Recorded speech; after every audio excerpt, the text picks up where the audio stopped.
morning, good afternoon, and good evening, wherever you're watching. How are we today, fellas? I'm not bad for once. Yeah. Sun is shining in Ireland. What about you, Joe? Yeah, it sure is. Yeah. The sun shone for one day. It was quite sunny yesterday, but it doesn't look like it's too sunny today. So we've had another one-day summer. We had one day a couple of weeks ago and one day yesterday. So, yeah, it's in the 70s already over here. Oh, nice. Yeah. Very unusual. We've had about 6 straight days of it. You'll have to translate that. What's the 70s? Oh, Celsius. 20. 20? Yeah, nice. I think. That's warmer than us. I think we're about 18 at the moment. Yeah. But I'm hoping the sun's going to come out later because I've got an awful lot of meat to cook on the barbecue. So we have highs of 17 today, so no point even entering the barbecues are going to. Everyone will have their shorts on anyway, so you know. Yeah, I've got mine on. Yeah, same here. So everybody, welcome to RickyVillaTV, the UEFA Cup final qualifying Sunday session. Please like and subscribe to Spurswation TV, Shelfside Spurs, and of course RickyVillaTV. All of your support is much appreciated. Apologies about last week. Something came up known as Mother's Day, that went well. I couldn't come on. Yeah. So, but what I was due to do last week, I'm going to do today.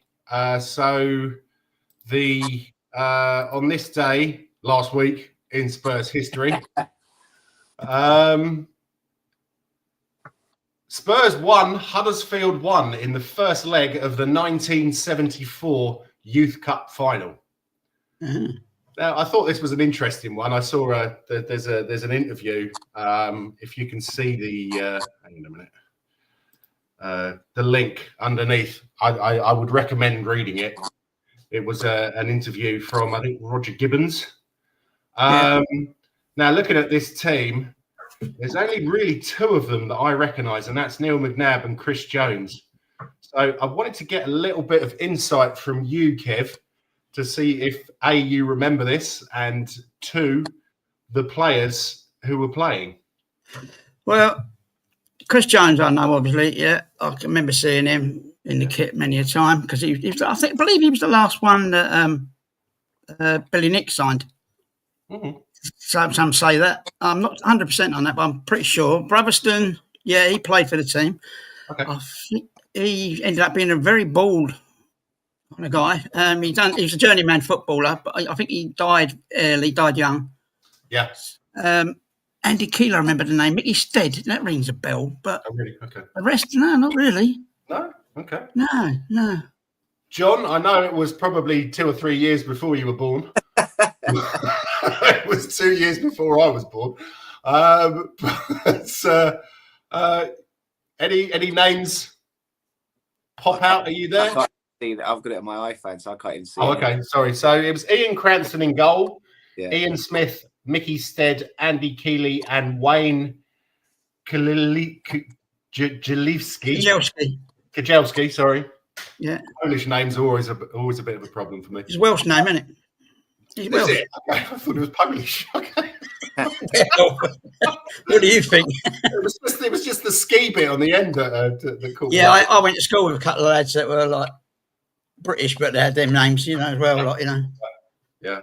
I think a lot of Polish people settled in England after the Second World War, didn't they? I know we had a neighbour who we used to help back from the White Lion pub across the road. There was like that your way.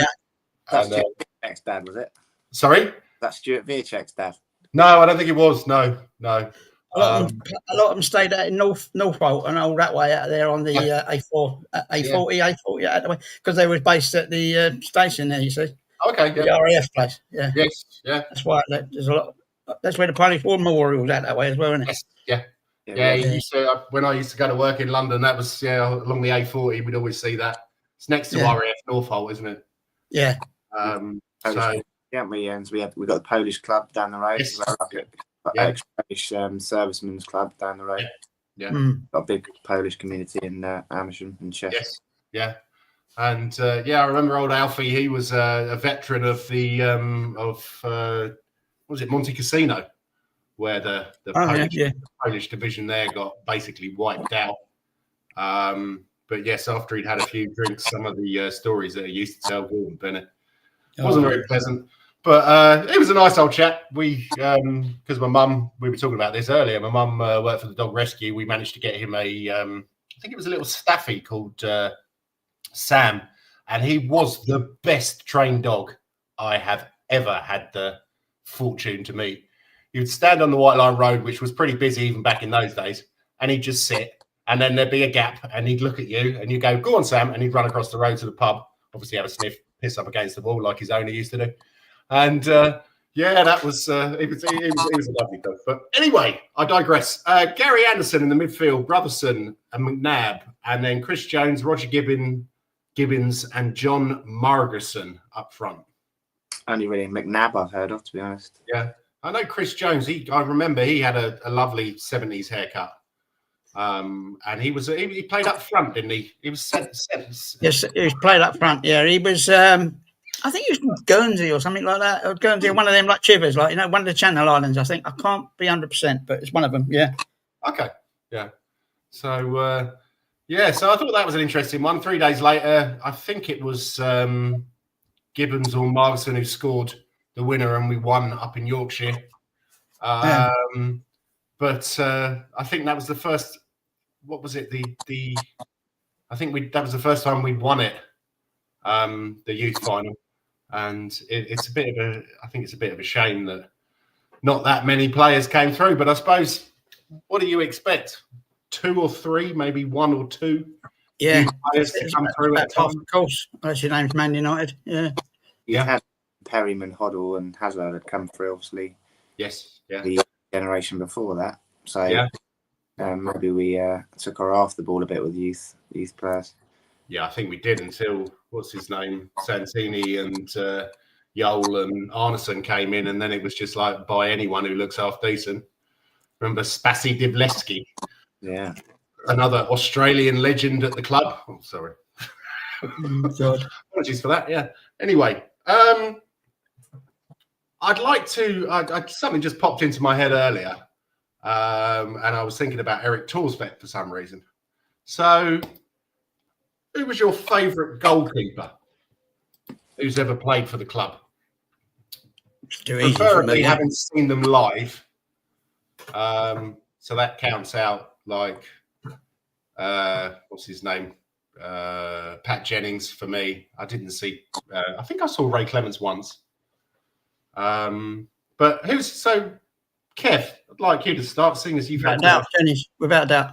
Yeah. Yeah, he joined the club in '64. I see him a couple of years later. He's still only a boy, 1920, but you knew he was just top class. Yeah. All the way through. Even when he left, he broke their hearts, because it was one of them things, He wanted a bit more money, but the one-handed saves, the penalty saves, the one-handed saves was brilliant. When you go like and just catch the ball, like that. He's taking the piss, really, showboating, But he gave everything on the pitch every time, I can remember everyone saying that, he had the biggest hands in football. And I had the fortune to meet him after an Arsenal game one day. And I'm actually taller than him. He's about 6 foot, maybe 6'1". But those hands, Jesus Christ. I don't know if you heard the story I told before, because where I lived, it was in rural Hertford, like in between villages, like on the edge of town. Yeah. And he played at the Brickenden Golf Club, which he came from Broxbourne, which is the southern side of the golf club. Mm-hmm. And you go through these really tight lanes. They're literally one car as you go around some of them. Like you have to go really slowly around the bends. And I see the front wheel of a bike coming round. Next thing I see the handlebars coming around, and I see a pair of hands on the handlebar. I thought, fuck me, the size of their hands, that can only be one person. And he fucking was. I couldn't believe it. He was off to the golf club because he plays out at the Brickenden Golf Club. But his hands were like taking up all the handlebars. It was all in slow motion, surreal, Their motorbike, push bike. Push bike, yeah. Oh, wow. That's got to be 25 years ago now. Yeah, bloody hell. He's still fitness prick. Then well, he played golf. He plays golf nearly every day up there. If you ain't involved in anything else. Is he still there? Is he still in England, or has he moved back? Yeah. He's still in the club. He's still with the club. Oh, really? Okay. Yeah. He's in and around the club. He's one of the patrons. He's like Mabbott and all them. They roll them out all the time. Does all the tours and everything. Okay. Yeah. Still goalkeeping coach until very recently, wasn't he? Quite possibly, yeah, because he doesn't live too far away from the new place, So. Yeah. Because I can remember it was my mate Jason. He organised us corporate tickets, so we went and we had lunch at White Hart Lane beforehand and met a load of the legends. And then it was the North London derby. It was Arsenal away, so they got us on a coach and drove us through Bandit Country. And there's all these little kids on the coach giving it the wanker sides to the Arsenal fans, and I'm thinking, Jesus Christ, what are you doing? And we got there, and obviously we lost 1-0. Actually, I was at that point, I was quite impressed with the stadium. The away end was the concourse was nice and spacious. There were a lot of bars. This is when the Emirates was, I think, only about 5 years old. And so the amenities were like, bloody hell, compared to the Park Lane, this is fucking amazing. But anyway, we got outside and we were all waiting on the coach. And of course, because Pat used to play for Arsenal, he's in the boardroom having a drink with the fucking directors and stuff like that. Yeah. Half an hour later, he ambles down and the coach is like, fuck's sake, Pat. And he's like, oh, sorry, lads. Everyone's like, oh, we forgive you. Literally, no one could have a go him, could they? Exactly. He was a really, really nice bloke. And yeah, I was grinning like a Cheshire cat. I looked like a fucking 5-year-old when I had that picture taken with him. Yeah, he's a gentleman as well, Yeah. Okay then, John. This is going to be a good one. No, there's a lot of emotional attachment to most of the players, isn't there? Because it's like my first goalkeeper was Ray Clements, and then shortly after that was Big Eric, like you say, Eric Torsford, and he seemed to be with us throughout most of my childhood. So I've got quite an emotional attachment to Big Eric. I remember that first game. Was it Notts Forest or was it Arsenal? Let it for his out. Yeah. Yeah. And then we thought, here we go. We just got rid of Bobby Mims, and we got another one. Bobby Mims. And then, but I've got fond memories of Neil Sullivan. I used to like Neil Sullivan. Okay. Casey Keller. I used to like Casey Keller. Brad Friedel was good for us, wasn't he? But obviously Robbo and Hugo are probably the two that I've probably got most emotional attachment to, because they were the goalies when I first started going every week at my season tickets. Yeah. So it was Robbo towards the tail end of that, and then Hugo. There's also a few keepers between Robinson and Hugo, but I used to have an attachment to Hugo because he was sort of in the south stand there. He used to give us a little wave before all the games and clapped us after the games and stuff. So yeah, got a bit of an emotional attachment to those two. I'd say Robbo or Hugo, but as I say, Clements was my first keeper, and then Big Eric for most of my childhood, wasn't it? Big Eric Torsford. So. Yeah. You've missed one. Go on. What's his bloody name? Oh, I didn't miss him. I didn't like him because he pissed me off, Kev, when he cost us that European, Champions League run when he let it through his hands. With 3-1 down, I think that year under Redknapp we could have probably gone away and given anyone a proper game, couldn't we? To go away 3-1 down it was tough arse, but he just fucked us with that 4-1 that he let through his hands right at the end. There it was Ronaldo, wasn't it? Shot from about 40 yards. And, I can't remember he done it. Yeah. He let it through it, and that 4-1 just killed us. I remember how flat it was in the stadium, because even at 3-1 it was a bit like, I don't know if we can get away with it. Still got shot. That just killed us, didn't it? I've got good memories of him when he did that double save against Arsenal when we beat them. The old Van Persie, the tip over. Yeah. A free kick and that volley thing that he tipped over. You weren't going to mention him, no. Fuck it. No. But that week was something special, beating Chelsea and Arsenal. And yeah, me getting hit by a coin thrown both matches thrown by the Chelsea and the Arsenal fans, and I think Arsenal was a 2p and the Chelsea fans was a 2-quid coin. So a wig. Abramovich money. See, exactly. I was like, the 2p. I was like, no, you keep that. But the £2 coin, I was like, yeah, don't mind if I do. I just need another 50p, and I could get a can of Red Stripe at the better there.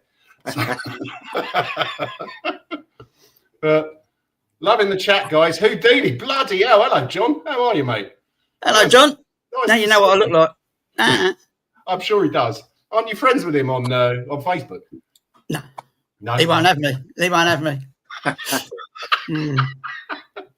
Well, by the way, John, just in case you don't know who this is Kev, otherwise known as the Chosen One. Oh, he knows me as Kev, all right. Yeah, he does, yeah. Spurs community legend. Otherwise known as Queven to us. Queven, yeah. Queven, yeah. Queven. Yeah. Queven, yeah. That's the one. Yeah. Well, Yeah, you've mentioned him already, John, but I think mine is Paul Robinson. Because some of the saves that he pulled off, I know he was a bit dodgy from long shots. I'm still wondering if he's got if his eyesight isn't as good as it should be. But he was just the way that he got us, and we basically worshipped him. I mean, he was England's number one. England's number one. Every game we went to, he was just. I thought he was brilliant. Obviously, you got to say Hugo as well, because he did go through a few dodgy patches, and he always seemed to come back stronger. The penalty saves that he made against the Gooners a couple of times, I seem to remember, were brilliant. I mean, I also remember that game against Brighton where, what was his name? Connolly, who's now was playing in the non-league in Ireland, scored 2 goals against him, and he dropped it. Yeah. Ball massively. Well, he was out ages for injury after that when he landed funny on his shoulder, his elbow, and he was out for months, about 6 months, wasn't he, after that? Yeah. Yeah, and who did we have then? Was that Galini? God, he was awful. I don't know. Probably would have been, wouldn't it? Yeah. So, moving on from that, seeing as we're on a subject of goalkeepers, who's the worst goalkeeper you've ever seen in our colours? Oh, dear. But see, Barry Daines wasn't a bad goalkeeper. He was the understudy to Jennings. Barry Daines. He wasn't that bad, but because he really got a look in, every time he come on, he was under the microscope, and anything he did was amplified, so he had a bad deal, it was a hard act to follow. Yeah. But then you had... what about Alexis? Mark Kendall you had as well. He let, but they used to throw him Mars bars on the pitch because he was a bit chunky, like, you know what I mean? And he's one of them, like, and he used to laugh and joke about it, but people would mint it. Yeah. But, then there was Alexis came along. Was he He played in the 81 final, and to me, when he got Clements for the next final, I thought, what's all that about? There's something strange there, like, to change the goal. He was doing a good job as far as I was concerned. Okay. Not a bad job, but it was an upgrade, obviously, with his experience. But I thought age wasn't quite right. But yeah. Yeah. Okay. Yeah. So, who are you going for then, Kev? Oh, the worst goalkeeper, Kendall. Mark Kendall, poor R.I.P. I should say, because he's no longer with us. He became a copper and he got a medal for valour of some sort, and he died young. Another one. Well, if he was a serving copper in Tottenham, I think they should. No, he's in Wales. Oh right, I was going to say still getting being a copper in Tottenham. Jesus. Yeah.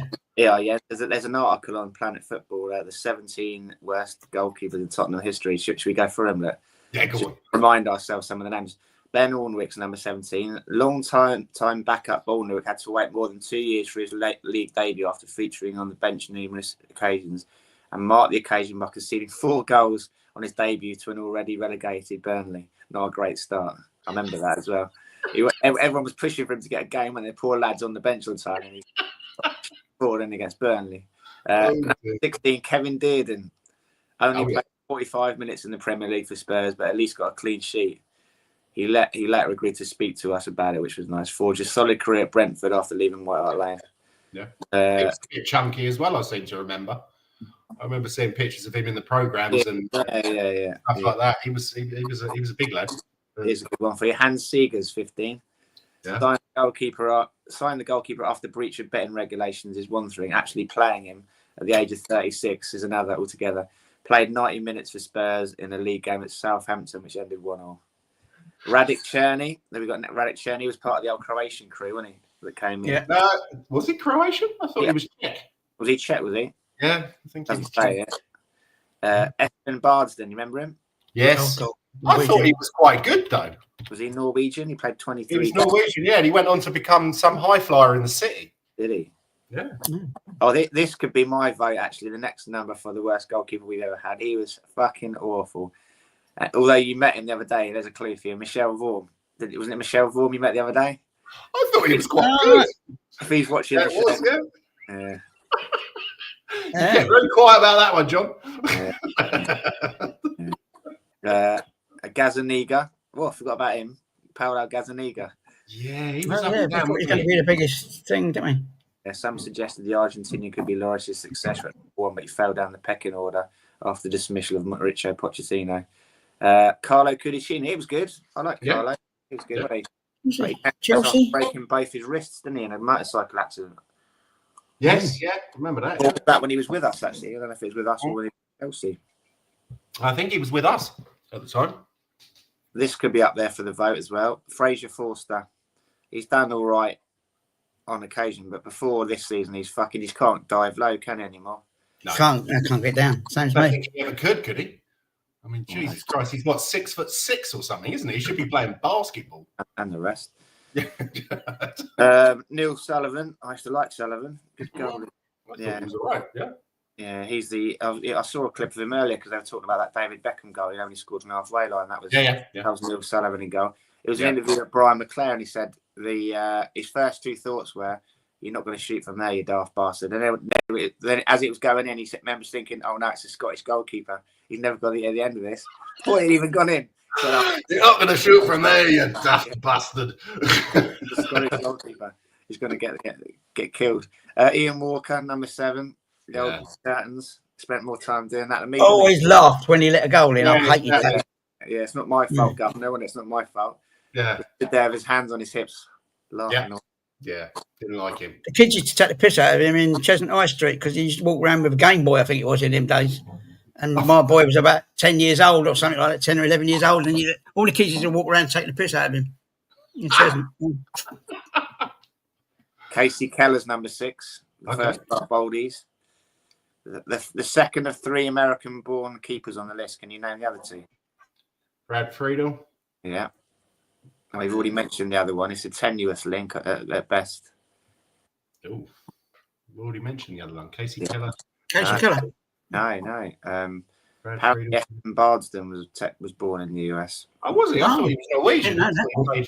Born in Norway. He played for Norway, but he was born in the US. Okay. Eric Torsvett's number 5. I think he's counting down to good keepers by this stage. Yeah. How long was he in? It doesn't say. His son Christian is now also a footballer, playing his trade in Serie A. Yes. Yeah. Midfielder. Yeah. Good. Yeah. Brad Friedel, our second goalie. Oh, guess how many games? Yeah, I guess how many games Friedel played for us. This is surprising. 100? No. 50? 50, yeah. 50 games. He only 50 games. Wow. And most of the 2011-12 season as well. So the other seasons didn't get much of a look in.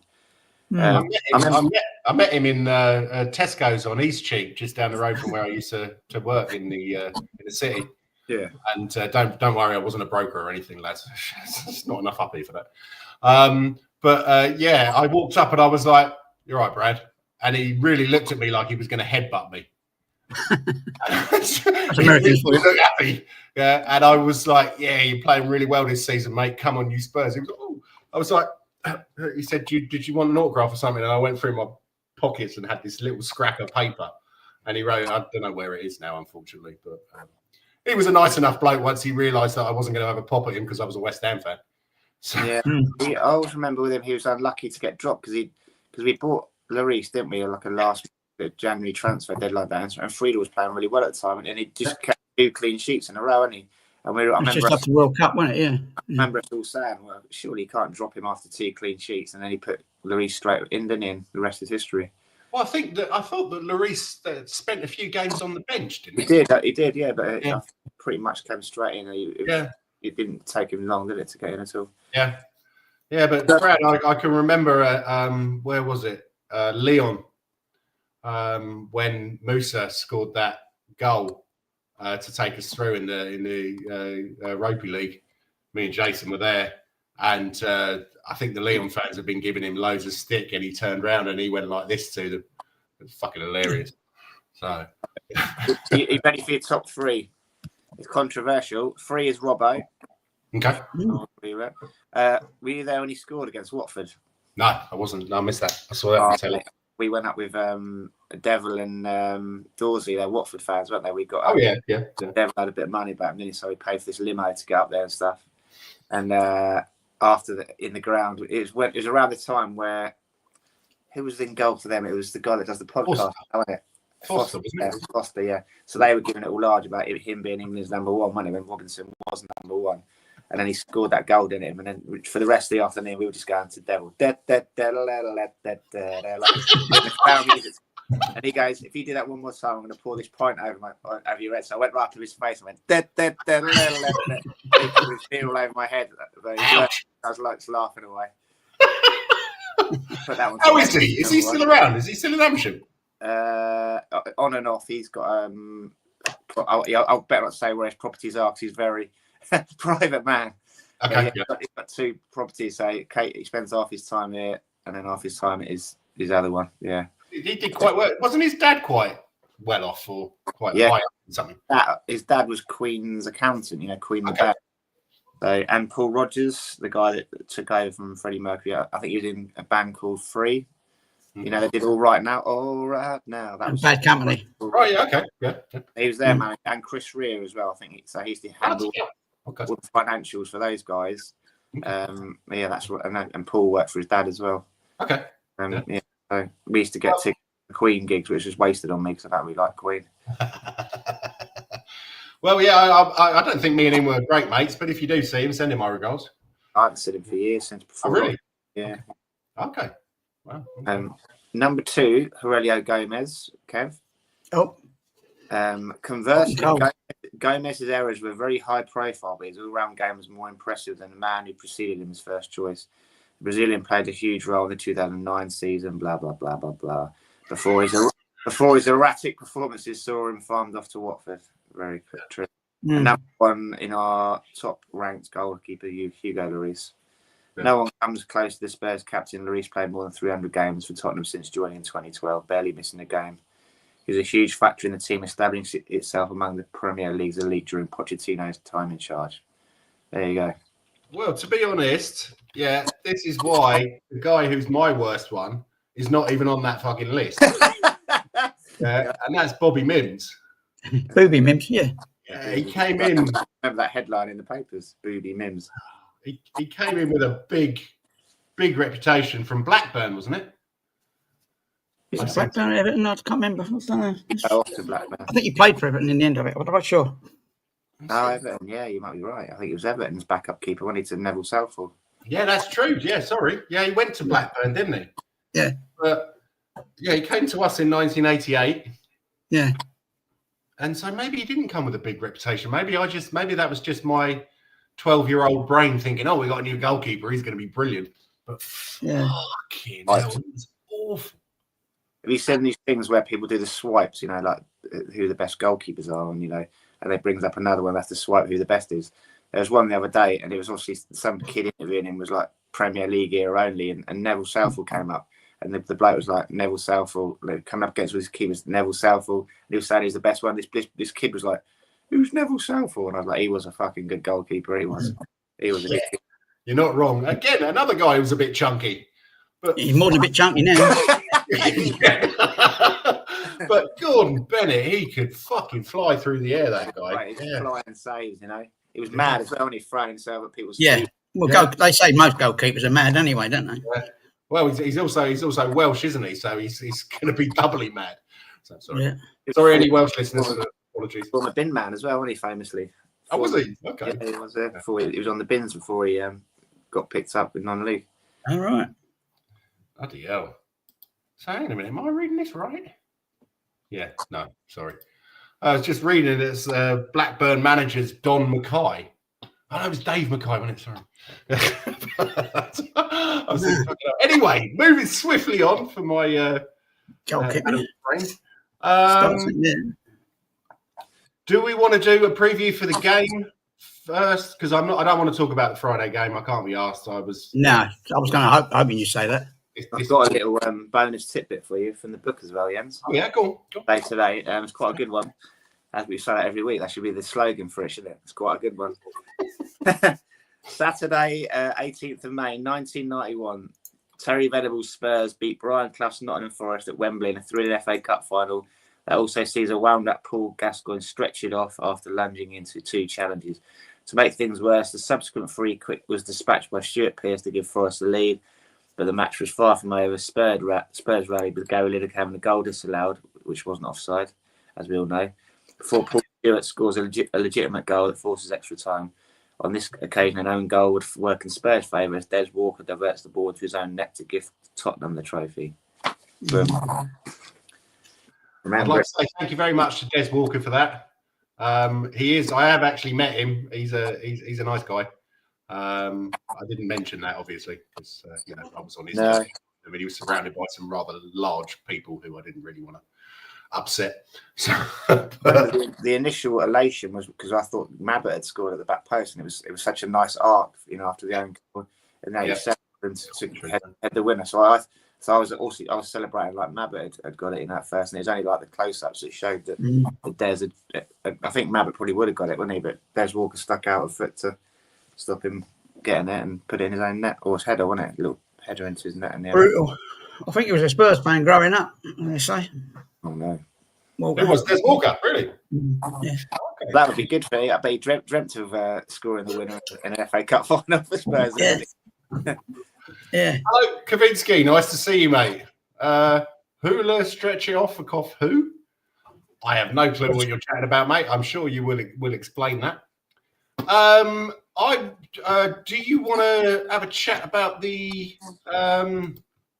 Well, no, I've done a pretty pathetic slide about our loan or our players out on loan. So, and I've given them a score, and maybe we could have a quick chat about that. Some of them aren't finished yet. Donnelly and No, I know. Yeah, and the keeper are in the final, aren't they? Final. Oh no, Notts County went out yesterday, didn't they? So yeah. Oh yeah. George Abbott. So Wickham blew it. They top 2 all season, had a bit of a wobble at the end, dropped out into the playoffs, and then just couldn't get the momentum back, as often happens. Did you see Nathan Jones as well? God, talk about making it all about yourself. That is unbelievable.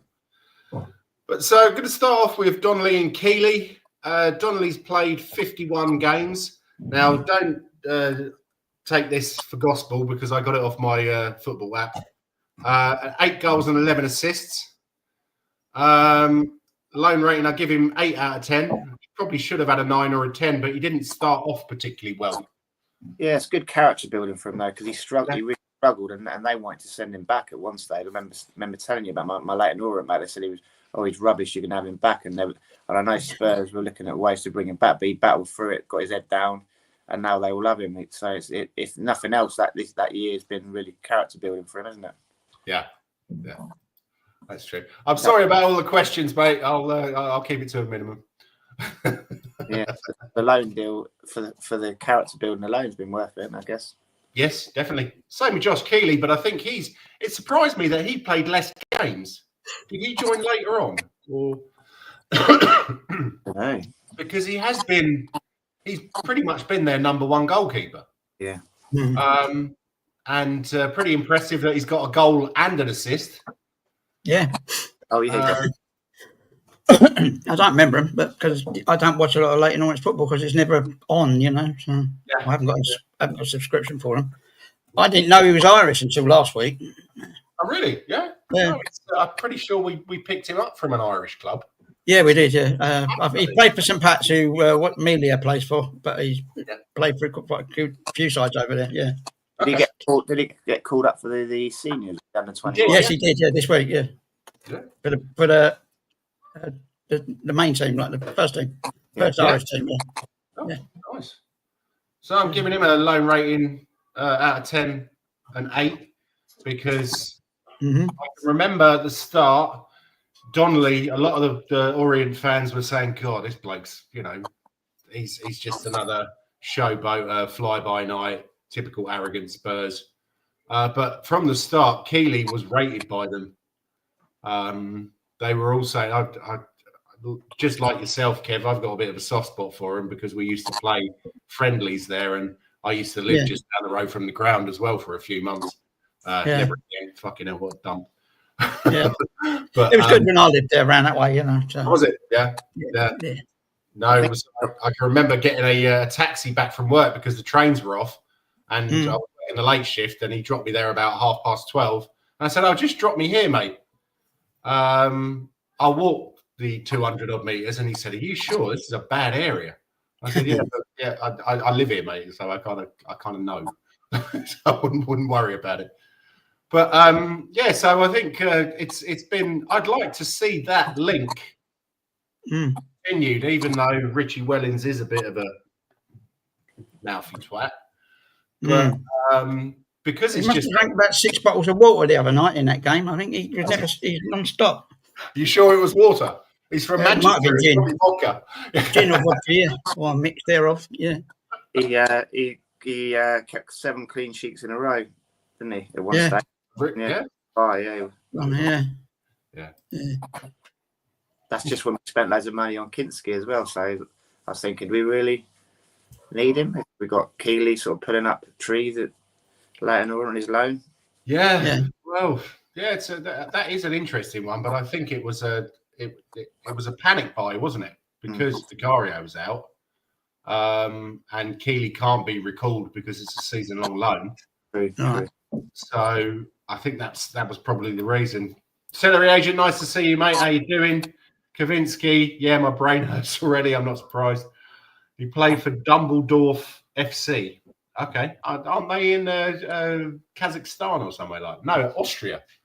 Pretty sure it's Dumbledore or something like that. But anyway, George Abbott, someone who I think has flown a little bit under the radar, maybe because Notts County are in League Two, aren't they? But he's again, their fans have been absolutely raging about him, saying that he's brilliant, and I think that he could definitely do with a League One or a Championship loan next season. Not sure that he's going to make it with us, but we might get a little bit of money out of him. Yeah. He played 44 games, 6 goals. He's kind of a defensive midfielder. That's not bad. 7 assists, so maybe they've been playing him a little bit forward.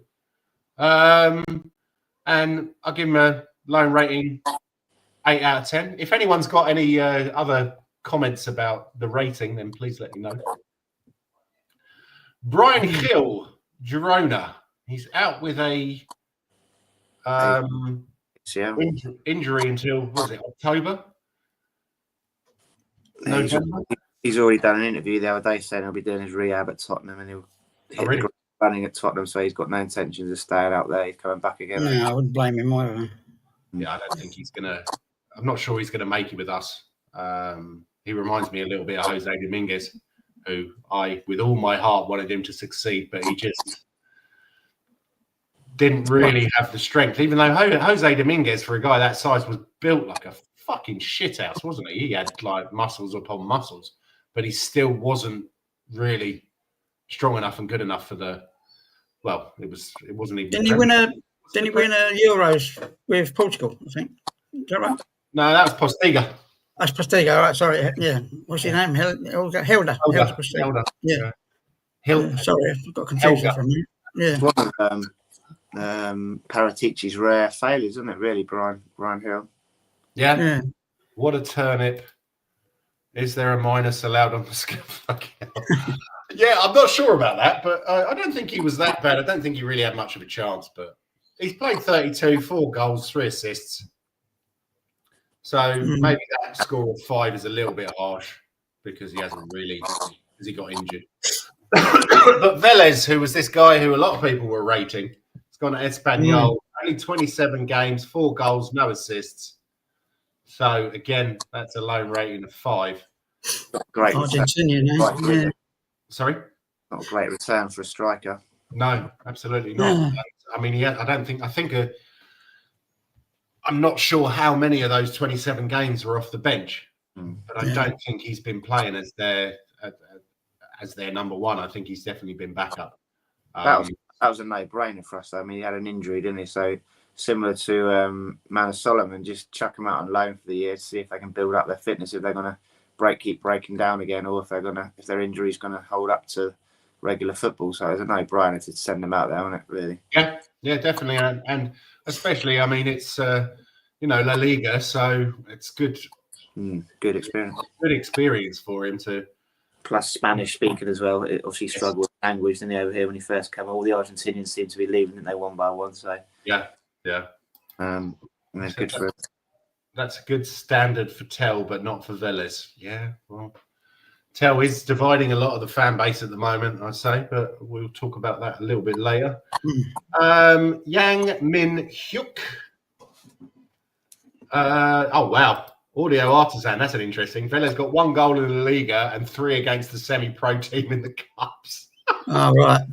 So that's not. Thanks for that, Audio. That's an interesting stat, mate. I didn't. I wonder if he did a celebration like that, though, like that. What's his name?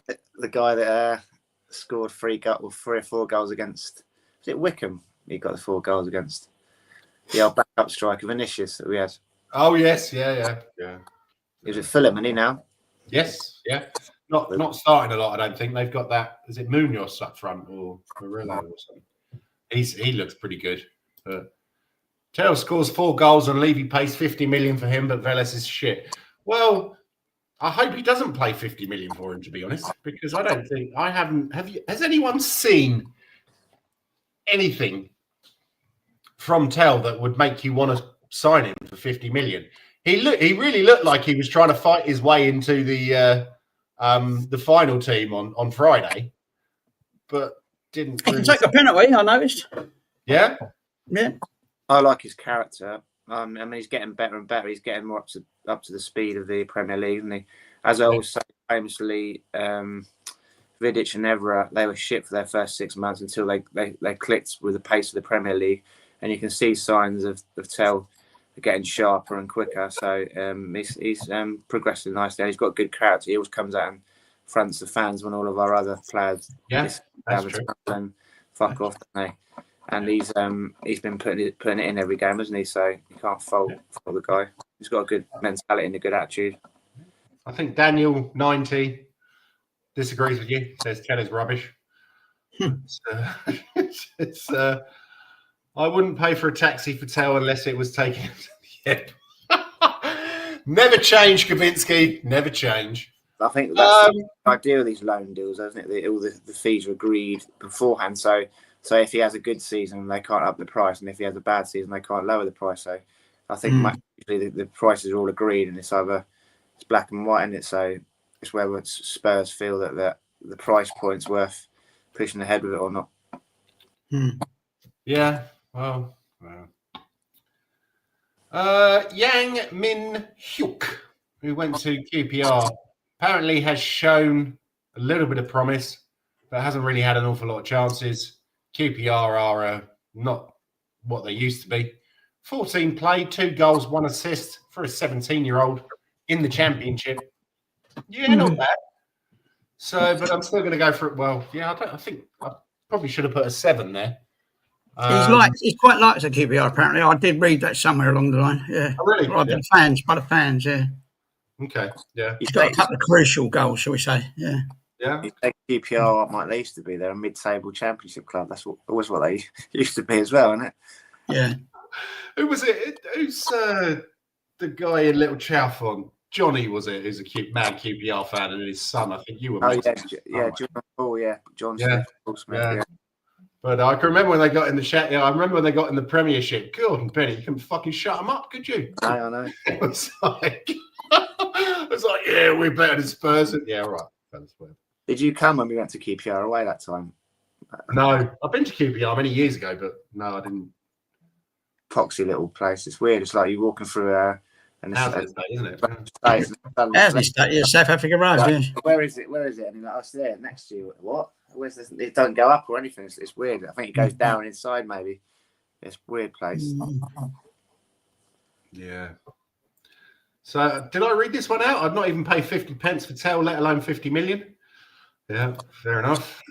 Odegaard and Tell are League One level. Bring back team. No, he's got a hamstring, mate. Yeah, hasn't played for fucking ages, but he's got a hamstring, mate. He's injured, mate. Ali Gold tried stirring that one up in the press conference, and he said, with all the players missing and you try to rotate players, any chance we might see Timo Werner? He's injured, mate. He snapped his head off. He's injured, mate. He's not injured at all, is he? Let's face facts. 170 grand a week. For Yeah. Christ's sake. Unbelievable. So Audio Artisan said Yang made his debut at Millwall. What a culture shock for the lad. Oh dear. That went well, I should imagine. Yeah, you can imagine that. Bloody hell. The greatest place to make it. Imagine the racial abuse he got. Fucking subjected. Yeah. But the good thing is he don't understand the language that well yet, does he? So he probably had no idea what they were saying to him, luckily. He probably thought they were all cheering him, saying, yeah, his son's replacement, the saviour of Korean football. Anyway, yeah. So Højbjerg, Marseille. Now, he's still on loan. I didn't know that. I thought he'd gone. Yeah, no, there's an obligation for 17 million at the end of this season. So, but I just thought I'd stick him in there just to remind everyone. Because he was Danish. Yeah. Yeah, Danish. Yeah, if he'd have been Swedish, left off the list. Obviously, fucking hell. I mean, this is Kulusevski bloke. Never heard of him. Fucking Bergvall. Yeah. But 32 games, 3 goals, 4 assists. So I'd say he's having, why not? I'm giving him an 8 there. Alfie Devine out in Westerlo with Luka Vuskovic. 32 games, 3 goals, 4 assists. No, sorry, 31 games, 6 goals, 1 assist. Apparently, he started out pretty well, but he's been on the bench lately, and they are in the relegation. In other countries, they split the league halfway, or sort of 3/4 the way through the season, and they're in the relegation bit. They don't look like they're in danger of going down. But he's, I suppose he's only 20 years old, going off to play in Belgium. I don't really know. I've watched the Belgium league a couple of times. It seems quite similar to the Dutch league, as in it's not that physical, but it's also not really that skillful. So a lot of people I know were shouting about how great he was. I think Brian Daigle was one of them who was saying that he thought he was going to be an absolute legend. I'm not sure if this has stunted his progress. I'm still excited about the guy. I think if he comes back and maybe goes out Championship, League One, he's got the experience of playing in a top league now. So it will be interesting to see what happens. For every player that goes out on loan doesn't perform very well, you can think back to Harry Kane, because he wasn't great at a lot of his loan teams, and then he came back and he's our greatest ever striker, isn't he? Goals wise, but I'll be interested to see what happens there. He's got a 7. Matthew Craig is one I fully expect to be let go this summer. Mansfield and Barnsley, 21 games, 1 goal. Oh, no assists. Oh, there's Eugene. So we'll probably. Hello, sir. How are you? How are you doing? Hi, guys. How are you guys doing? I'm just going to hop in for a while just to say a few words, right? Guys, right, ever since, right, the Frankfurt game, I've been saying this, right? All the league games are going to be preseason friendlies and it won't mean shit or whatever. But I've been seeing too much on YouTube, all the slagging or the bashing and all that shit. We have to stop that. Hold on. I'll be back. I have to do something. Yeah. Sorry, it's just me going to get a top up of a drink. So we'll carry on as Eugene's off, and I think John's gone somewhere as well. Matthew Craig, fully expect him to leave. Alfie Dorrington, again, another highly rated guy, and he really went into a shithole in Aberdeen. I follow Scott quite a lot. One game he's having a real really nice one. Next game, not so good. The way that Swedish manager changes the Aberdeen team, it's like 7-8 changes every fucking game. It's not good. I don't trust the Belgian league after all the hype around that Gift Orban guy fell off a cliff. Even Vincent Janssen was scoring goals in Belgium. Did he play him? Yeah. Oh, What yeah. Gift Orban in the end? Did he get a move anywhere? He went to Inter Milan, didn't he? Wow. I'm not really sure. But yeah, there was a lot of where's he? No, he plays for Hoffenheim, sorry. So yeah, Hoffenheim, not a bad side. But Vincent Janssen, did he play in Belgium? Think so, yeah. Oh really? Okay. Because I know he went off to Mexico, didn't he? It was Twente. Oh, yeah, he's Royal Antwerp, yeah. So yeah. Thanks for that, Daniel. Yeah, And, I like that hashtag Ange the pub manager. Sorry, Eugene's back. Go on, then, mate. Sorry. Yeah. Sorry, guys. Yeah, I left the other app on so that there'll be some weird sounds coming from the other app. Now, guys, all I'm saying, right? We're in the finals, right? It's time to get behind the team, right? It doesn't matter what Ange has done this whole season. This is the finals. We haven't been in the finals for 6 years, right? So all I want to say now, right? We have to stop the bashing, the criticizing, and all that's it. All that needs to be said, right? I don't care. Even if we have to be positively deluded, which I've been since the Frankfurt win, right? I was positively deluded doing a positively deluded Frankfurt watch along, remember, Jens? And we won. We had a great time, didn't we? Yeah, and we won. And to tell the truth, right? That Frankfurt game, right? That feeling, right? Has. Sorry. So I was talking to my wife. The dog's on a rampage again. Oh, okay. Now I'm saying, do you know that Frankfurt win, right, was unexpected, and that feeling, right, was so good, you know. And ever since we played the semi-finals against Bodo Glimt, right, we went into this PTSD mode while we were doing the watch-alongs, right? Remember, yes, I was saying Bodo Glimt is shit, right? And for both of the leagues, they were shit. And we come back all our way to the final, and now we're in the final. We're going to meet up with Manchester United, and I've been saying it with chess, right? I don't give a shit who we're going to play. We're going to bring back this trophy, and if it's Manchester United, right, it's even better. You know why? I want to kill that Spursy curse, right? Yeah. And all I'm going to say, guys, it's only Manchester United. Let's go smash them. Come on, you Spurs, bro, right? And now I get to stop for a while. All right. And what I got to say is that, right, guys, I'm going to go on, try to get on more channels this week before the final starts, right? And I need to talk to Jens. I'm not sure I'll be doing a watch along. I'm not sure whether I'm going to do it from home. I'm not sure whether, Jens, if you're free to handle the account for me if I'm doing it outside, Jens Sensen. So I'll talk to you later on that point, right? I'm sure everyone will be watching it on the telly. Anyone here going to Bilbao? No. I wish. So did I. Oh, and the sad thing is, I'm so pissed off because now they're gonna do that. If we win, right? Okay, if we win, right? They're gonna do the parade 2 days after that. What the fuck is wrong, Levy? Right? My God, they won't be back. He probably thinks people are gonna forget about it. No. I think what Levy's trying to do, right? No. I know what Levy's trying to do. He's going to do that bus parade before the Sunday home game so we can't fucking protest on Sunday. Imagine you have a bus parade, right? And do a protest. Johnny, your hair looks good, bro. Oh, dear. Yeah. Please don't make us jealous, Johnny. He'll be watching Coronation Street anyway. Yeah. No, but guys, to tell the truth. I thought it was on Thursday. Sorry. No, it's on a Wednesday. Yeah, because all the finals on a Wednesday. And the weird part is, right, the Europa League final is first, then the Conference League final is second, and then the Champions League finals is last. So I don't know.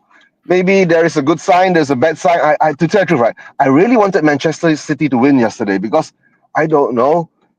I feel that if the Manchester City won yesterday, right, I feel more confident going to the final. Now, Crystal Palace have beaten Manchester, right? I don't know whether Manchester United now has a show more chest to try to get it. But I'm going to support them deludedly, right? All the way, guys. We're going to beat Manchester United, break that Spursy curse. That's all I want. That's all I want. And to tell the truth, the transfer window, right? And I've got this theory. Why hasn't Paratici been officially announced is because they're waiting for the results of the Europa League final. If Ange wins the final, right, they can't sack him. You know what I'm saying? Then most probably Paratici won't come in yet until Ange screws up in the next 5 or 10 league games where he loses all the games. The same shit that happened to One Day Ramos. We all remember that, right? And then maybe Paratici will come in. That's why I see it's that way. I mean, to tell the truth, if he walks, it's another thing. But I don't think the club will sack him, right? To tell the truth, if he wins the Europa League. But if he doesn't win the Europa League, right, we'll be Spurs again. We'll be Spursy again. It's not to say we haven't been there. We've always been there. The only thing is that we are trying to get out of that cycle. And to tell the truth, if Ange brings it home, I'll give kudos to him for that, right? But I will give him a chance to see whether he will be able to adapt and understand the Premier League and adapt to the Premier League, right? And let's see, he understands that. If he doesn't, guys, right? If the next 5-10 games he loses like 6 or 7 of them, right? The whole fan base will go crazy, and BB will have to let him go by then. So we've done that before, right? We've done that. We've done that before. We've done it with One Day Ramos, so it is what it is. Right, but guys. Paratici's ban doesn't end until July the 1st. That's why he hasn't been announced yet. It's still banned till July the 1st. Yeah. I know. That's why it's such a good coincidence for that. You get what I'm saying? The timings are all right. You get what I'm saying? Right. But let's see. I don't know, because a lot of people saying if Paratici comes in, Ange, he wouldn't want Ange. He wants his own manager and blah blah blah. But I don't know if Ange wins the Premier League. Premier League. If Ange wins the Europa League, right? That's going to put a big headache onto the hierarchy to see what they're going to do, right? But if they do sack him, I don't care, because I've already said, right, I'm Ange, don't care, right? I'll be very happy if he wins us the trophy, right? Won't all of you guys be happy if we win the trophy? Honestly? Of course. Yeah. Right. Fan all first. of us. I'm not politics. I'm not into the club politics and stuff like that. I want to see my club win a trophy. I don't care. Yeah, I disagree. Yeah, I think if it's going to go down the road of what happened with Ten Hag. Yeah, I have a feeling if they keep hold of him, and I was talking to a Man United fan about this the other day, and he was like, that's going to happen. And it's like, yeah, okay, it will be another case of One Day Ramos, because I don't know even if it's him who's changed it in the Europa League, but I think I have a feeling it's the players. But in the league, I mean, fuck's sake, you watched that shit on Friday. And the week before, every week. And the week before, and for the past the past 18 months we've been watching that shit, right? But I've been saying I'm Ange, don't care, so it doesn't matter. So even that's why last Friday I didn't even bother to do watch along, because I knew the results, right?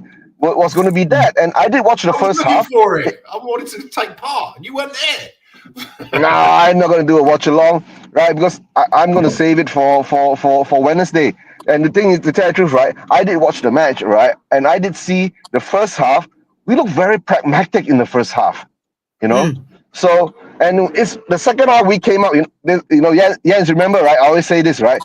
I always worry about the second half because I don't know what Ange is going to tell the boys, right? And usually 80% of the second halves we come out, right, we are shit. Very true. Yeah. That's it. But guys, I've got to make a move, right? I'll catch up with you guys later, and don't forget, Jens, I'll catch up with you, and we'll have a chat about the Wednesday game. Let's see how we arrange to watch out. Yeah, right? I don't think I'll be able to pop on, but I can sort it out for you, no problem. Yeah, let's see how we go on that. Right, I'm not sure. Yeah, I'm deciding whether to go for a viewing. Guys, it's going to be 3 a.m. in Malaysia when we do this, So yeah, and let's see how that goes, right? And the other thing is that I don't know yet, because ever since the Frankfurt game, right, I've been doing it from home and we've been winning. So I don't know whether should I break it or, oh dear, so much to think about. Stay at home. Stay. That's why. That's what I'm thinking. Yeah, so that's why I need to check with Jens. All right, guys, take care. Have a good day. Yeah, Johnny, All good to right, see you and your hair. everything. Yeah, nice, good to see you with your hair. And Kev, yeah, send all the best wishes to your missus. Yeah, all the best wishes to your missus. Thank Yeah, you. and all the dogs and the camper. All right, guys, take care. I'll catch you later, boss. Bye. Bye All right, bye. mate. Yeah. Bye. Just talking, Luca talks ball. Not sure. I have a feeling he's a gooner, but he's doing a watch along today. So if anyone wants to share it, much appreciated. It might be worth watching because they can slip. Can they slip down to 5th or 6th today if all the other results go against Really? them? Yeah. I think 4 teams are within 2 points of them now, so they can slip down to 5th or 6th. Yeah. Worth a watch along because Newcastle can easily beat them, can't they? Yeah, you would have thought so. That would be funny. That would be a successful season, wouldn't it, if Arsenal don't get the Champions League. And then I think he's gone, isn't he?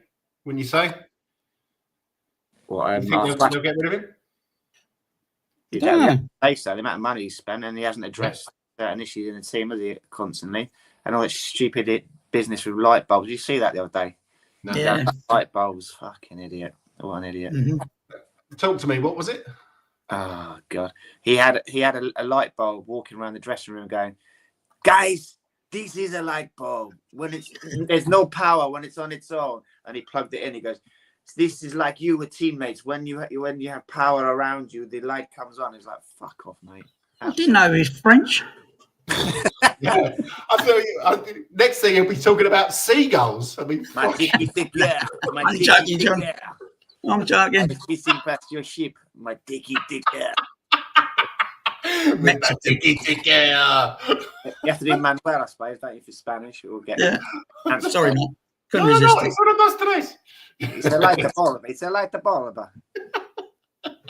That's Italian. Italian, That's isn't it? not I've gone Spanish. too far. Gone too far. Anyway, yeah. Where were Sorry we? for the xenophobia, guys. So, you Yeah. know, It's only light xenophobia. That's fine. exactly. Doesn't matter, does it? But Daniel says, and then we sack Ange October, and then we've wasted another summer transfer window. Makes no sense keeping him. I absolutely agree with that. I think he knows he's going, Jens. If you notice, there's been a change in his demeanour the last 2 weeks. He's not as stressed anymore, is he? He's a bit more chilled and laid back. He knows he's got the final, then he's going. So I think he's kind of, the stress is off him, the pressure's off him. He's got a good free hit at this final, and he knows he's going. Either way. Yeah. As Kavinsky says, where was the light bulb against PSG? I think it might have even been that game that the clip was from. It could be. Really? Yeah. Okay. No. Okay. So let's run through this quickly. I don't know if you guys have still got time. Yeah. So Vuskovic has been absolutely brilliant. 35 games, 7 goals. Sign him up. Yeah, exactly. It's all right, isn't it, for a centre back? Fucking hell. It's a bit like when I used to play for, the under 10s when I was 20. Chelsea Lloyd. 2 assists. Not bad for a defender, though, is it? No, not at all. But that does make me worry a little bit. Yeah. Is he going to be like one in Vega? Yeah, a Roman defender. Exactly. A roving defender. Yeah. Ashley Phillips, Stoke City, 39 played, 1 goal, 0 assists. I heard the other day from a couple of Stoke City fans saying that his performance that day was the worst performance he'd ever seen by a central defender in all his years of supporting Stoke City. But at other times, he's actually played quite well. So, again, he's quite young, playing at Stoke. Yeah, it's definitely going to be character building, isn't it? Because, they're not known for. Where's he from originally, Phillips? Blackburn. Yeah. Yeah. Oh, so he's a northerner. Okay. So, right.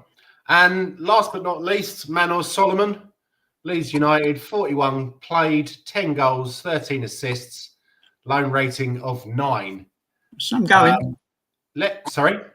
There's some going. Yeah, absolutely. Yeah. Let's leave out the whole political thing and stuff like that. Just in case we get stuff in the chat. But would you take him back? Yeah. I would. Oh yeah, absolutely. I'd have kept him, to be honest. But it was a no-brainer to send him out because his knee injury is quite a serious one. So just get football under his belt in the Championship, where he's going to be getting kicked and playing twice a week. To get his fitness back up is a no-brainer, wasn't it? And it's also there's big pressure playing for Leeds as well, because they're expected to be one team City, and they they think that they're the greatest thing since sliced bread, and they think they should be at the top of the league and in the Premiership. So to perform under that kind of pressure, I think that shows a mental fortitude.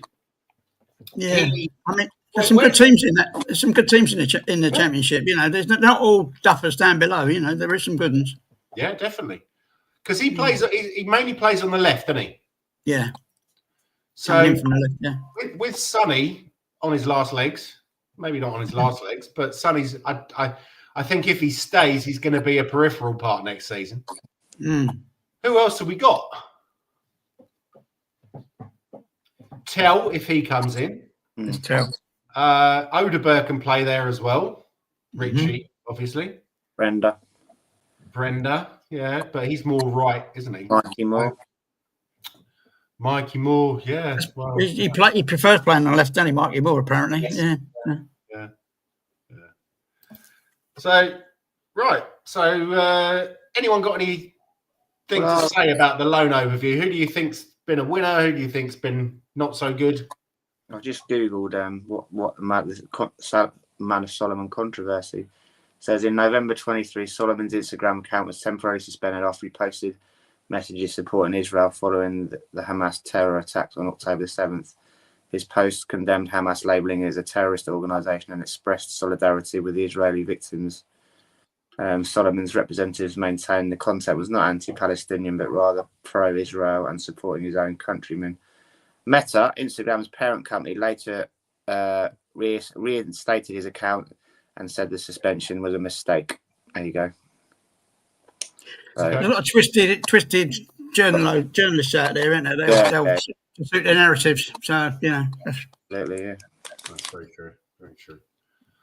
I'll take you back. No problem. Yeah. Yeah, so I don't think he did a lot wrong at the time. I remember seeing his tweet when they were trying to sort of cause a load of noise around it, Kevin. I didn't think there was anything that it said that was particularly controversial. Yeah, I think that's for another podcast and another day. Everybody knows. Well, you guys know my feelings on that. I'm a massive supporter of Israel because I've been there many times. But let's move swiftly on. So, Daniel, it's not as funny as when Arteta took a radio speaker to training and started pumping out "You'll never walk alone" to try and get Arsenal players used to the Liverpool. What? Are you fucking serious? Yeah, he did. And I think he bought a dog as well, didn't he? And called it Lucky to try and bring him. Rinsky says that's Rich coming from a Stoke fan. Oh, God, please. So drop Tell and Werner, bring back Donnelly and Solomon. Because Donnelly, I watched him both legs against Stockport. And to be honest, he never got a look in. I don't know. I think they must have put a couple of players on him. But he hardly got the ball at all. And through the rest of the season, he's been really good. But he kept swapping sides in both games as well. He was going from left wing to right wing, and he was covering a lot of ground. He was trying to make space for himself. Yeah. So, but I think Stockport. To be honest, having watched both semi-finals or both legs, they could probably be a little bit done by upset about not winning it. The first one, I'd say it was pretty even. The second one, it seems to be all Stockport. 2 London clubs in the final. Yeah, like Brent and Charlton. Yeah, unfortunately, I fell asleep before the penalties. But yeah, Stockport were the better team, and there seems to be a lot of bad blood between Wickham and Charlton at the moment.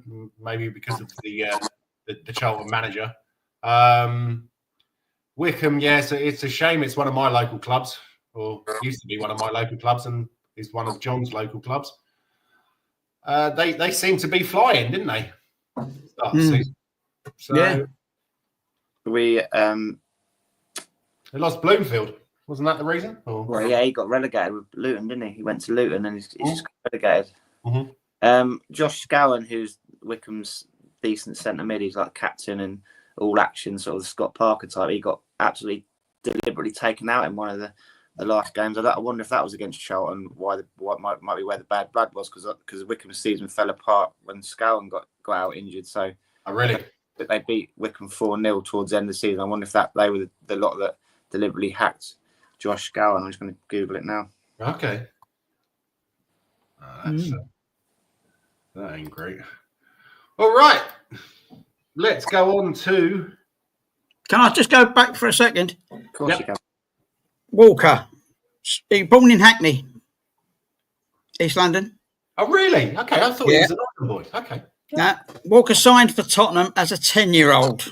Didn't work out with him at Spurs, having a couple of seasons playing along Hoddle, Hazard, Houghton and Miller in the juniors, 1975-6 and 76-77.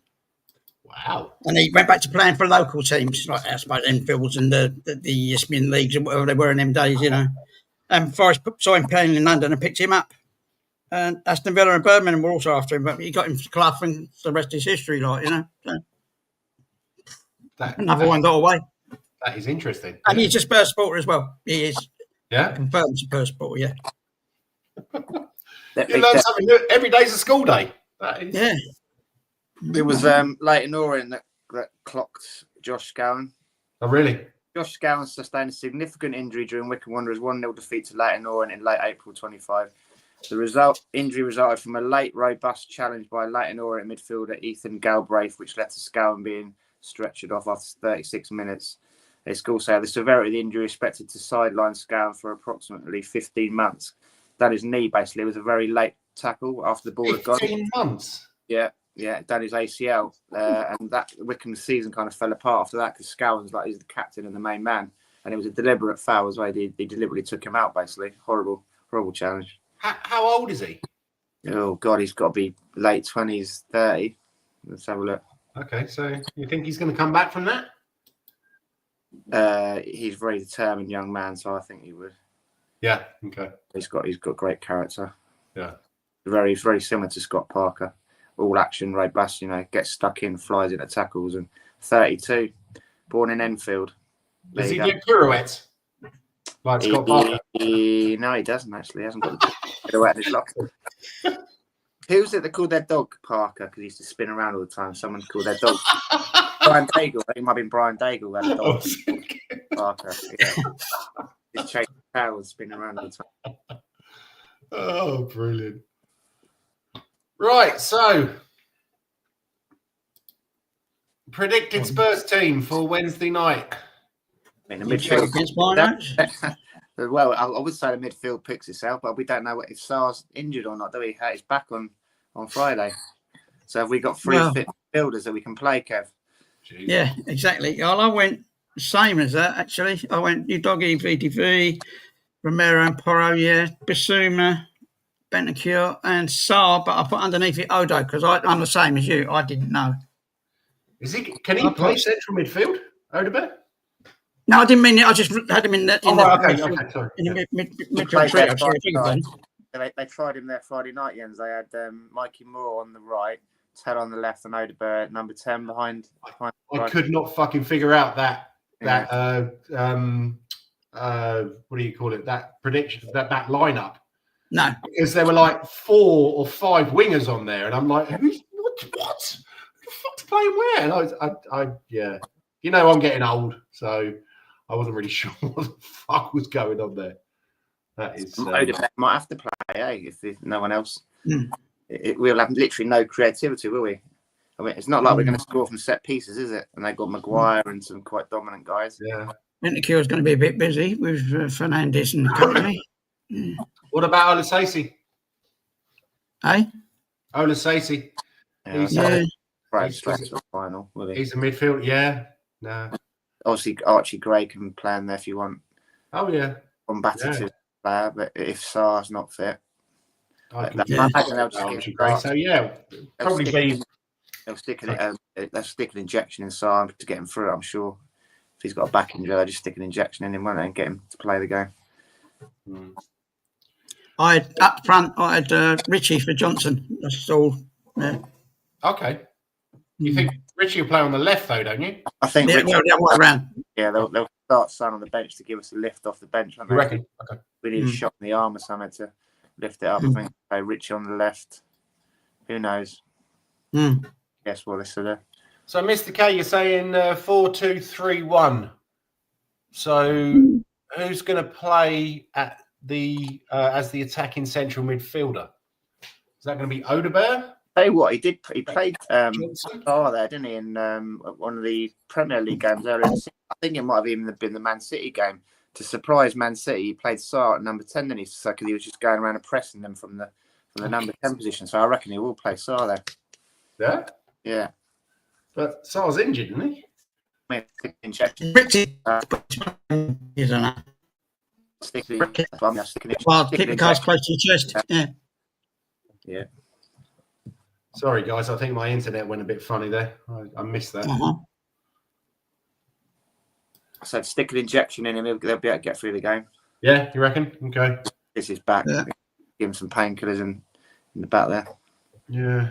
So I can see Richie on the left and Son as number 10. Maybe Bentancur and Basuma in the middle.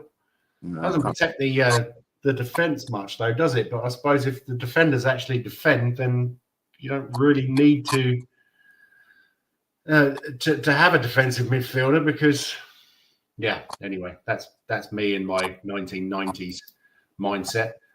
Pigeon Boy is sub. I have no clue who that is. Odegaard is okay. Richie's the pigeon in the old. Oh right, sorry. Yeah, okay, yeah. Son, Solanke, and Johnson up front. Son plays number 10 a lot for his country. Yeah, but I still play Solanke because I think that he's got that.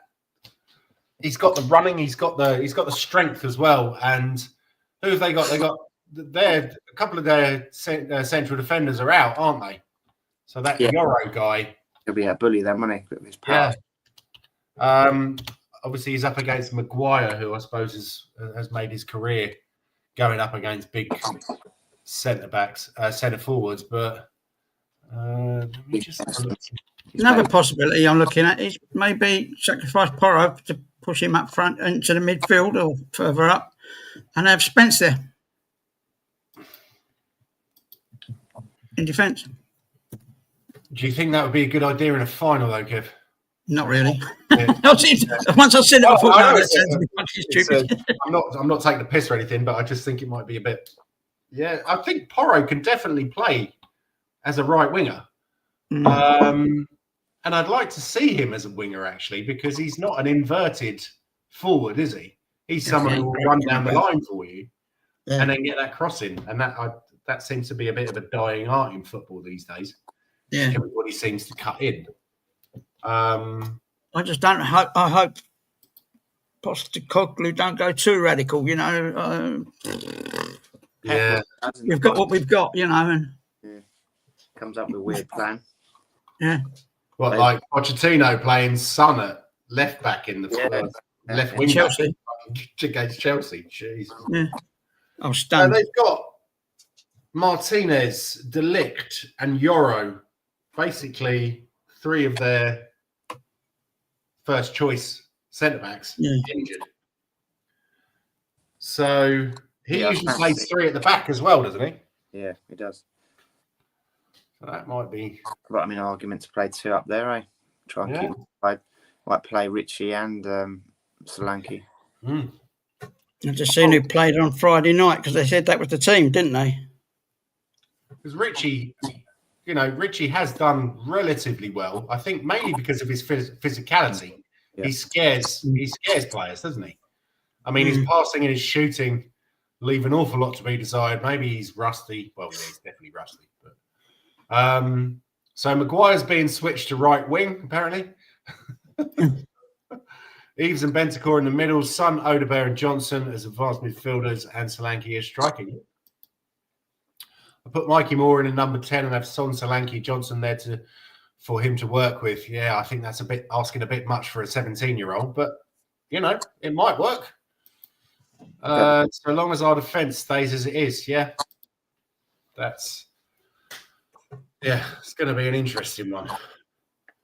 There's this thing that's been said about all the trophies are won by bird involved teams. Shall we say Liverpool won with the liver bird, won the league. Palace is the Eagles. Oh, yeah, the Eagles. Yeah, Magpies got the League Cup. And someone's saying the cockerel. And I'm thinking Richarlison's a pigeon, so it might work. I don't know. I like that, Kev. Fucking hell. Yes. I think that's brilliant. Yeah, the winner. Yeah, But seriously, what are your feelings? What do you reckon? I'm going to go for the predictions now.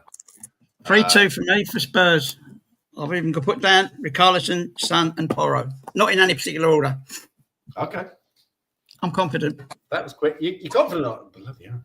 I wrote it down. I wrote it all down this morning. I had a quiet moment. Yeah. Same as I did last week. Yeah, sorry about that. Already suited and booted and everything. Oh, we must. Yeah. So we went to the beach instead, so it weren't too sad. Oh, that's nice. In your suit. Yeah. Yeah. In his suit, yeah.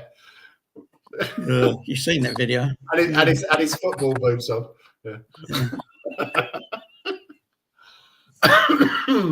John, Mr. Einstein, give us some wisdom, bruv.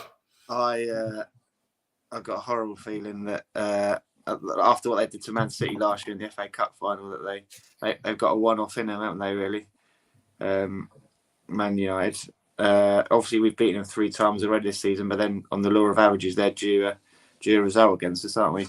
We've got a few players that our creativity has been somewhat hampered, isn't it, with the players who got missing. So I guess it's going to be a tight game, I think, which is unusual for us, isn't it?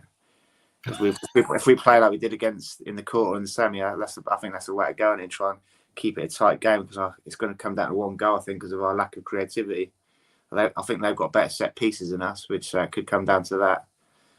Who knows? He does have a few bloomers, doesn't he? Bloopers, I should say, yeah. Yeah, I don't know. Yeah, I can see a horrible game.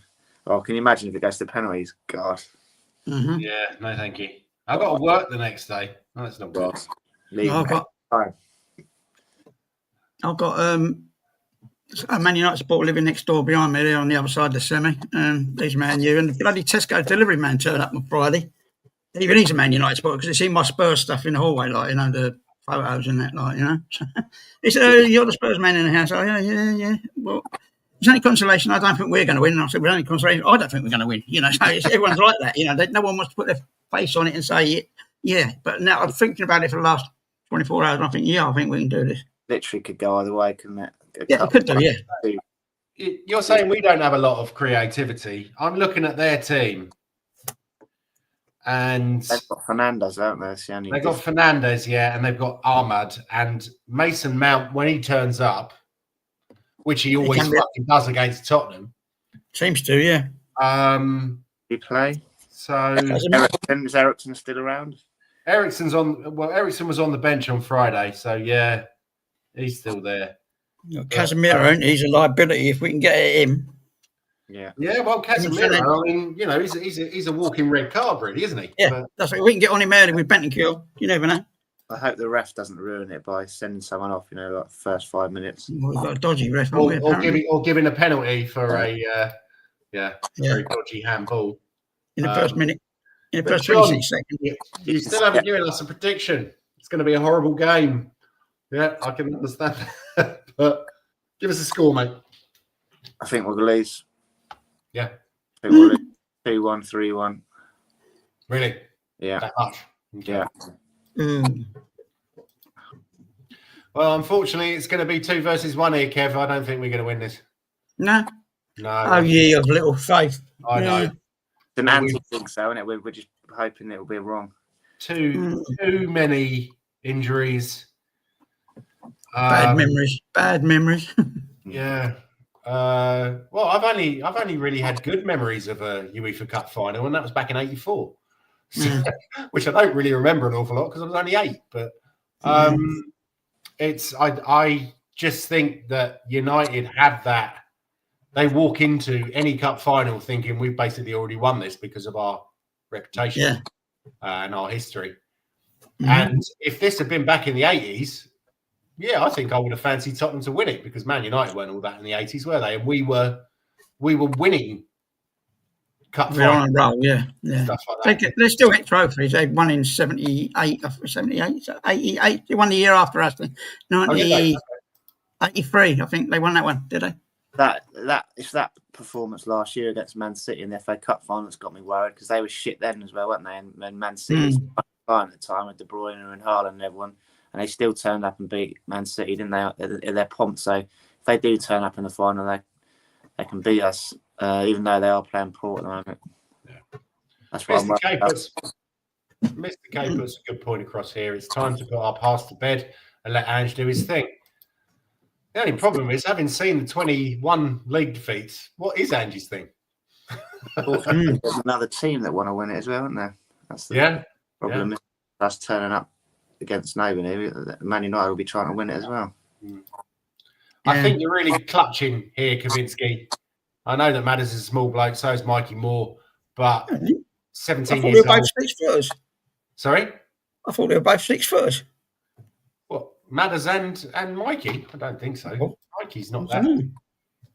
Let me have a look. Deceptively. Yeah, they are tall footballers, aren't they? He's 1.8, which is almost 6 foot. Yeah. Who's that? Who's that? Mikey Moore. Oh, that's Mikey, yeah. He's 6 foot. I thought he was, yeah. Madders? James Maddison is 175. No. So that's just under. It's 5'10", 5'11", probably. Yeah, they're not titchy. Yeah. But Mikey Moore, I read somewhere recently he was 6 foot, and he doesn't look it. You know, he really doesn't. No, he doesn't, does he? He looks like quite a small guy. But yeah, Ange's thing is he always wins in his second season. He might very well. He win the sack. Yeah. Daniel says, but then can it go the other way? They are other way and say Man United lost the Europa League final against Villarreal, which was Villarreal's first ever European trophy in there. Yeah. It's on the day, isn't it? It's just on the day. It's on the day, yeah. Could be very hot over in Bilbao. I don't know. It's northwest Spain, so they might have a bit of rain up there. You never know. It's northwest, isn't it? Yeah, it's up by the Pyrenees. The west, okay. I don't think it'll be that warm then, will it? The Atlantic Pyrenees, yeah. Well, our midfield should be all right, shouldn't they? We just think they'll be able to play in the heat. Obviously, you've got Basuma, Sarr, and Bentancur, yeah. They'll be from hot countries, aren't they? So I suppose Portugal's hot as well for Bruno Fernandes, isn't it? Yeah. Hopefully, Mason Mount will wilt under the heat. But yeah. So predictions: I'm going 2-1 Man United. I think he'll finish in 90 minutes. I have a feeling they'll get a winner in the last 10. I don't know. I used to be really optimistic about Tottenham, and Levy and Ange this season just seem to be knocking my optimism. Well, it knocked my optimism many years ago, but I've just got a horrible feeling we're going to get fucked over by the referee. Yeah, well, someone said the other day that he'd been charged with bribe taking. The referee. Yeah, 2005 that was. Yeah. So, and someone also said that he's refereed us twice and we've lost once, and he's refereed Man United 6 times and they've won 5. So I know this is all clutching, massive, conspiracy, fucking foil hats and shit like that. But it wouldn't surprise me. It's when it comes to referees and stuff like that, they always seem to be they will always be swayed by the club with the bigger history, and all you hear about Tottenham is that we're bottlers and next year and stuff like that. Man United are still seen as this massive club, even though they've been taken over big time by Chelsea and Man City and Liverpool over the last few years. They've still got the most supporters in the world, really, haven't they? Tricky. You want to set the tone, don't you, in a cup final by playing on the front foot, getting stuck into them. But I've got a horrible feeling that 50-50 tackle, and they'll use it as an excuse to send one of our players off. Yeah. Beamer or Bentancur, you can see it, can't you? 50 tackle tackle it right at the beginning, and he'll straight red card him and fuck us over. Yeah. Could be, yeah. Daniel said, I think we'll sneak this 1-0. Scammed with a Solanke winner. I like that. I like that positivity. Pass some of that over here, mate. Pass it over. Levy has caused me to give up on the club. That's a real pisser, isn't it? Is everyone going to swallow their words if Ange gets a wins? No, we're crap fans supporting our team when they're down. Levy lovers. Okay. Mr. No, I still support the team. Mr. K, you'll be pleased to know that I haven't ever turned on the manager. No, that's true. Unlike these two. Still very much Ange in. Yeah, well, no, I turned on him. I haven't turned on him. I just detest what he's done. You know, whatever he's trying, it ain't working. Yeah. The only manager who I got hated was Terry Neal. And there's a reason for that. Oh, and George Graham, of course. George Graham, yeah. But no, for me, it's because he's Australian. So I've just got that was meant to be a joke. I've just got sympathy for him because I don't think he was back properly. He warned in the summer that he needed a stronger squad because of the European commitments, and he wasn't given it. And then the injuries that he predicted have happened. So he's kind of been thrown under the bus, I think, somewhat. Again, we can go into that, and when all our players came back, it's still been But we can talk about this for hours, and I don't think we'd agree. No. But anyway, Kavinsky says, I don't give a fuck about these championship level lightweights who shouldn't be playing for this club anyway. Well, that's don't mince your words, mate. I mean, say it straight. Okay, then. Any other business and plugs? no. Nothing. John's got any gigs coming up? I have. When are you playing the Chesham thing? When is that? Chesham Fringe Festival next Sunday, a week today. Okay. A week today, so it should be a good one. So anyone who is around London or anywhere like that and you fancy going to see some decent music, head down to Chesham. Yeah. End of the Metropolitan line. And it's at, did you say it was at a pub or something? No, so they're using all of the venues around town. They want it to be like the Edinburgh Fringe Festival. So all the pubs, and all the places that can have bands and music on there, they're utilising. So there's a theatre called Elgiva Theatre, and at the back of that there's a Chesham Youth Club. It's called. It's like a 200 capacity stage there. We're playing at the Chesham Youth Centre at the back of the Elgiva Theatre. Bobby Davro is playing. Actually, he's a Tottenham boy, isn't he, Kev? Oh mate, he's hilarious. Yeah, he's playing. He said he was on the radio. I think it was that Scottish podcast that I listened to. They were doing something at the Edinburgh Fringe, and he came on. They invited him on, and he's had a stroke. Oh no! And he said, I could feel. I fell over, and I was lying on the floor. And my ex-wife was there, and she sent a letter for an ambulance. So I thought that was brilliant. Yeah. But yeah, he's a funny guy, and he is a Spurs fan. Yeah. Yeah, it's some famous comedians play. It's a comedy, arts, and music festival. So they've been inspired. It's a charity thing that's been set up to try and emulate Edinburgh Festival. So it's really good. Like second or third year, I think it is, year 3. And my work help out. They use our buildings as their headquarters whilst the festival's on and stuff. So it'd be good. A big country there as well. Remember the Scottish band? All right. Yeah, I like them. I've seen them a couple of times. Yeah. Maz is a big fan of theirs, isn't he? Yeah. From the 80s, I saw them twice in the 80s before Stuart Edison left this planet. Yeah. And that was in about 2000, I think. Yeah. Yeah, they're playing, and there's lots of famous comedians. Obviously, Chesham United is sponsored by Taskmaster, so Alex Horn's playing a comedy gig, and he's got a little, what would you call it, like a rhythm and blues band, like Jules Holland does. He's got one of they're called the Horn section, so they're playing as well. So it should be good, yeah. Bank holiday weekend, Chesham. How do they manage to get so many famous people down at Chesham? I don't know. Which part of the world?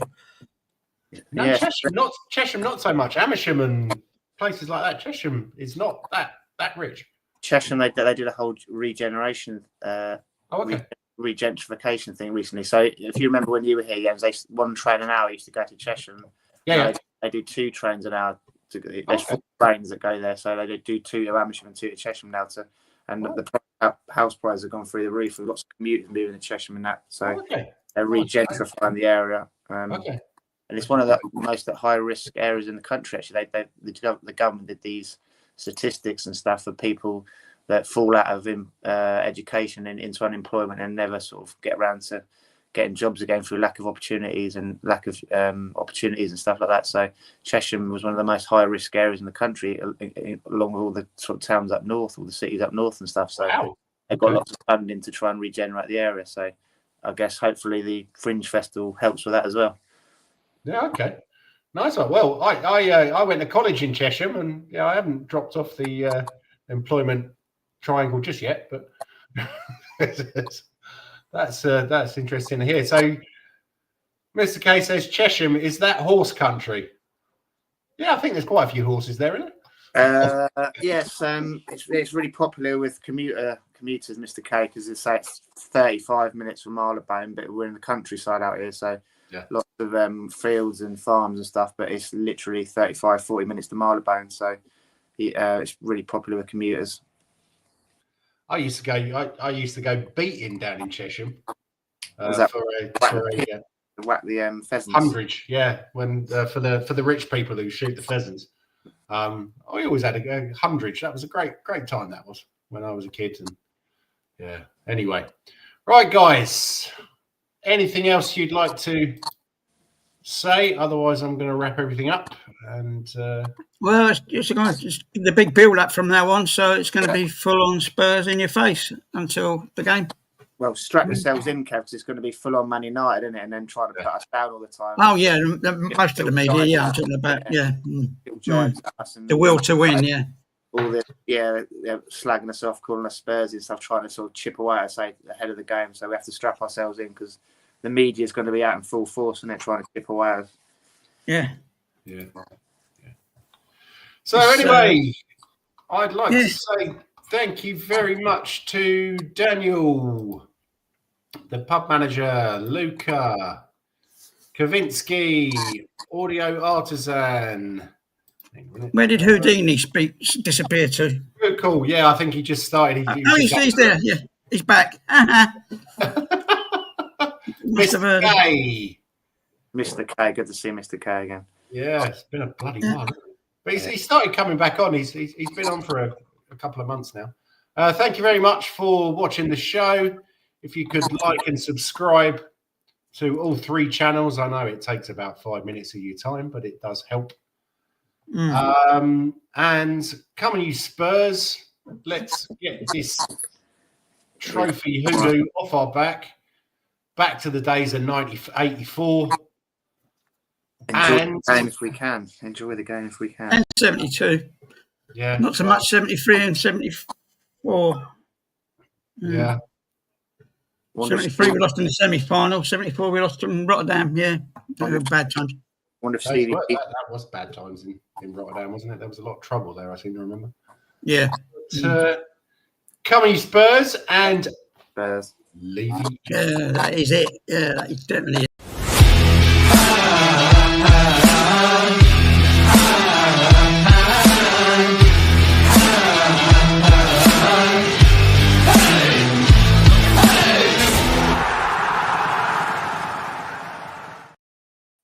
Boom, boom.